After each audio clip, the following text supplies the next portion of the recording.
I'm going to add a new quote to the system, and it might be difficult for you to see summary portion at the upper part of the screen that contains all the information about a customer. This is where we're going to have one or more line items that we're actually going to price and cost out to the customer. So you could actually have multiple lines on the order if you want, but in this case, we're going to have one line, we'll just call it wine storage build. And then all of the detail that goes into making that is going to be managed below this customer order level, below this quote level in something called a production order. So I'm going to start a new customer. We can actually generate a price from the details in the bill of material and the routing that we already talked about. At the same time I'm looking at an item like this, let's say that I've selected the wine storage build and I just want to make sure that I have the right item. I can go up here to the top of the screen and click on a button here called Image. And it's going to show me that the full picture that we saw earlier when we set up the item. So it's just a way of verifying that this is the right item. As I mentioned earlier, you could set up, for example, if you have blueprints that you had scanned and you wanted to incorporate in the order, you could have those stored in the database so that they're retained for as long as you want, but also a good aid for the quote and the job itself. Okay, so I've defined the wine storage unit. Now I'm going to accept this quote. And I get a message back that says, one of the things I didn't show you on the screen was there's a checkbox that you can flag on the order when you first set it up that says, I want this to be a fixed price order. I'm going to tell the customer, hey, this is going to cost you $10,000, and I'm not going to worry about summing up the prices of all the detail to get to a price. In this case, we did not flag that as a fixed price order. And this is just a warning, informational message that this is not a fixed price order, and I'm going to calculate a price based on all the detail that's different from what you entered, and it's just letting you know that it's going to go ahead and do that. So here you can see it changed the price from $10,000 to $5,270. You see that as a total for the order, and you can see that as a price for the line item on the order. And now let's go look at how we came up with that. So I'm going to go back into this quote, and there is a button at the top of the screen called Make to Order. So if I click on that,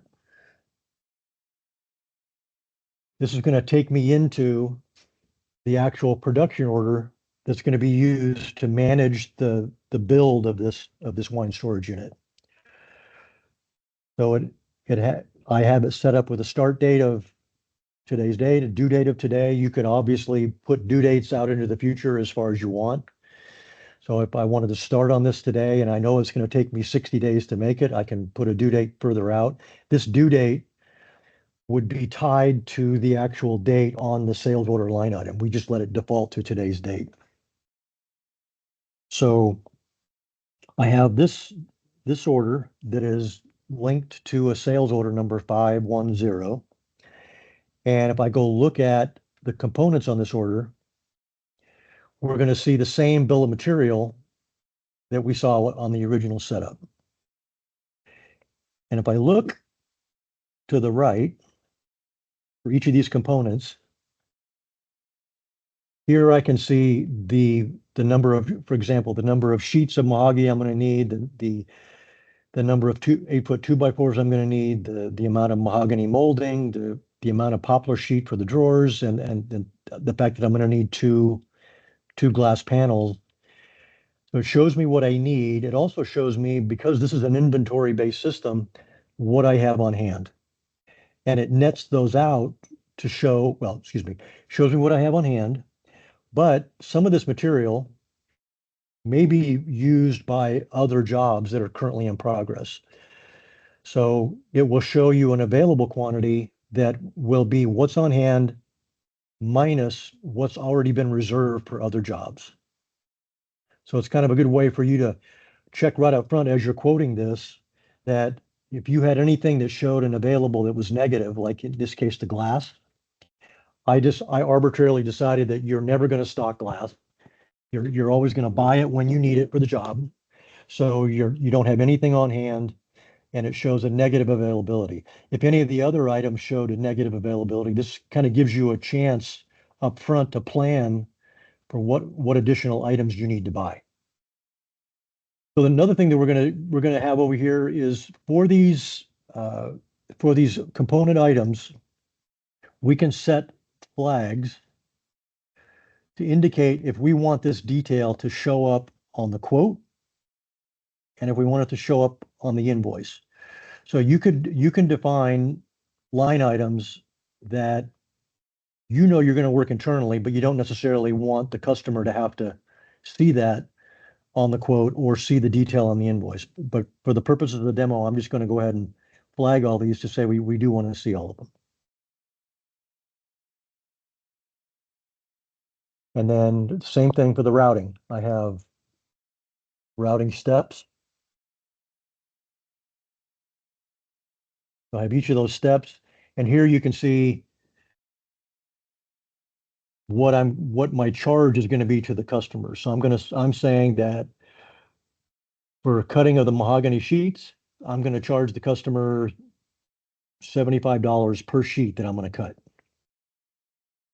And I'm going to go ahead and flag these to show up on the quote and the invoice as well.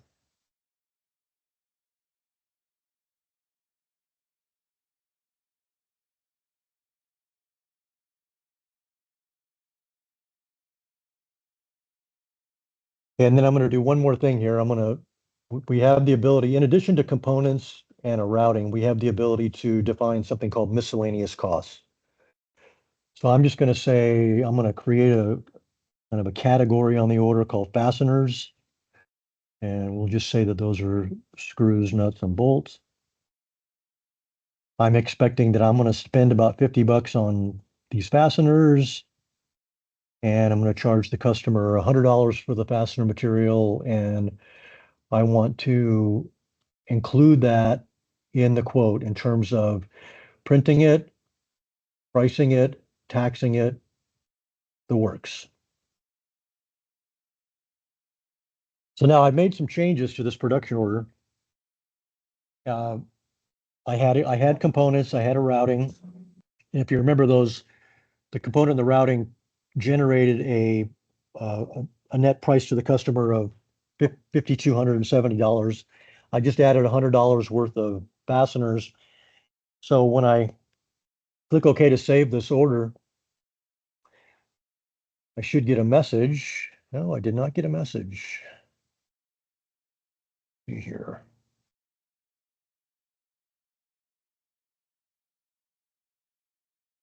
Go back and look at that.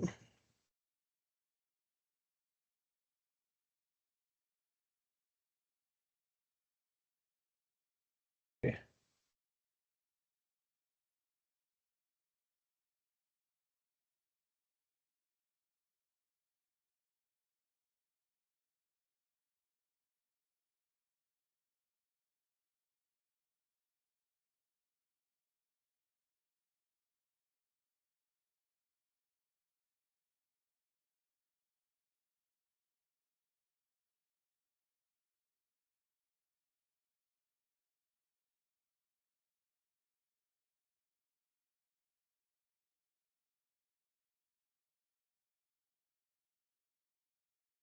Okay.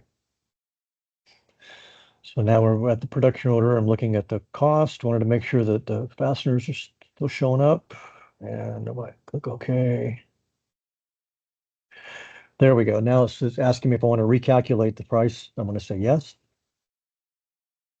And now you can see that the total updated to 5370. Now, just as a point of reference, you can use this roll. I call it a roll up, where you're generating a price that to just kind of give some sanity to your quote based on some of the details that are going into it. At any point along the way, you can override that calculated price for the job. For example, let's just say, all right, we calculated a price of 53.70. I want to make sure we have enough profit into this job. So I want to bump the price up to say $10,000, like I originally had it. I can change this price to $10,000 and then click this box that says fixed price, and it's going to it'll stay at $10,000. So you're not you're not locked into having the system calculate a price for you every time. We're just doing it that way for the demonstration. So we have a quote, and so what we're going to do now is actually generate a quote in I call it printed form, but it's actually what we're going to do is generate a PDF document that can be printed out and sent to the customer, or it could be um, we could email it to the customer if we wanted to. I'll just show you what the document itself actually looks like.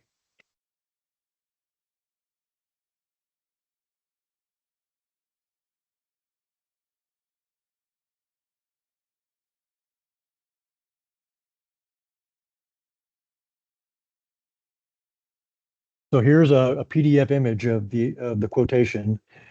You notice up here in the upper left, it has the name of a distribution company. That we would replace this with whatever logo you wanted to use in your application.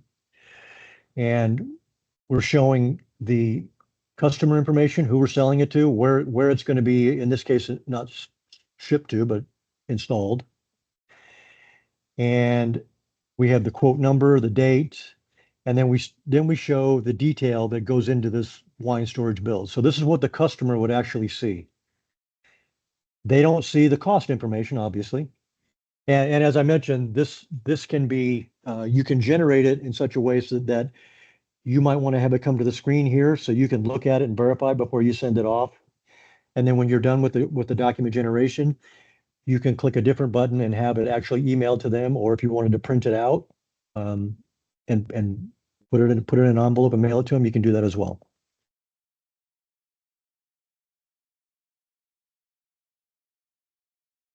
So we've generated the quote. Let's assume we sent it off to the customer. Customer looks at it, says, "Yep, that's what I want. I'm good to go."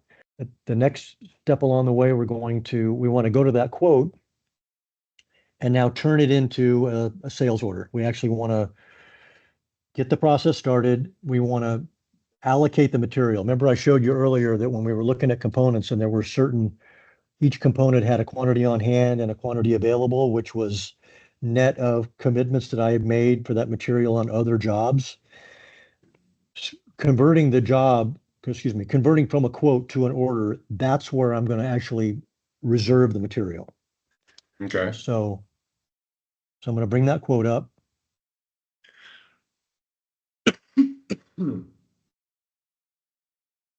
And I'm going to update it.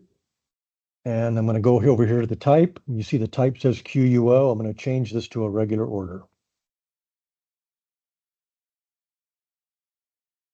And then I'm going to save that.